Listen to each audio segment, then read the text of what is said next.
Hi everyone, I'm Barry Stagner and this is his channel Newsbreak. A powerful magnitude 7.7 earthquake struck in the Caribbean Sea between Jamaica and eastern Cuba on Tuesday, shaking a vast area from Mexico to Florida and beyond, but there were no immediate reports of casualties or heavy damage.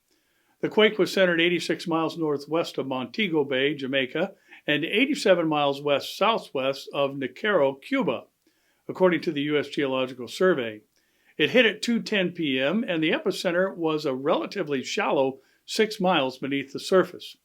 The quake could be felt strongly in Santiago, the largest city in eastern Cuba, said Belkis Guerrero, who works in a Catholic cultural center in the center of Santiago.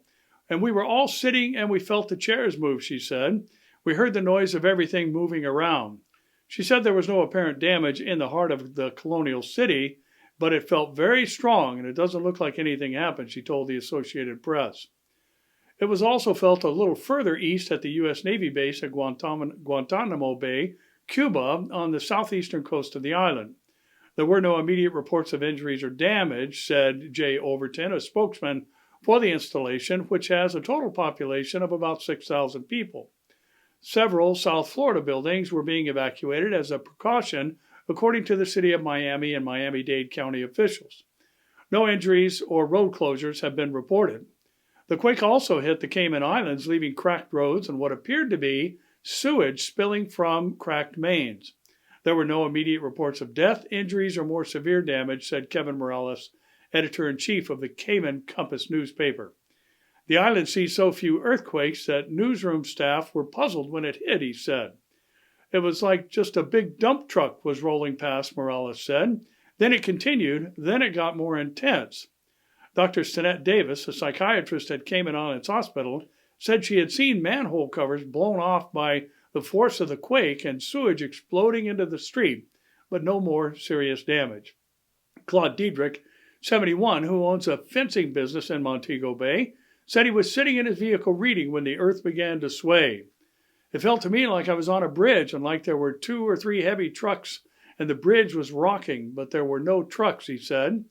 He had seen no damage around his home in northern Jamaica.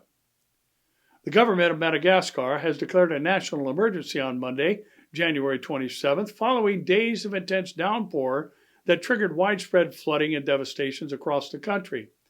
The severe weather has so far claimed 31 lives, displaced more than 16,000 people, and affected nearly 107,000 since January 20th.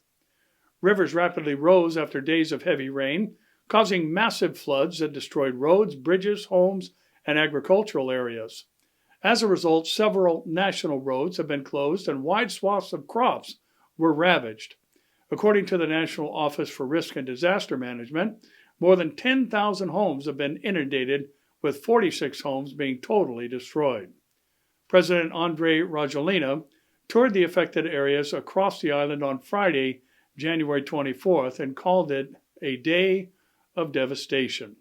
Well, we do know there are going to be weather-related events in the last days, specifically things geologically as well as atmospherically that are predicted by Jesus in the Olivet Discourse, giving us today's reminder to keep looking up.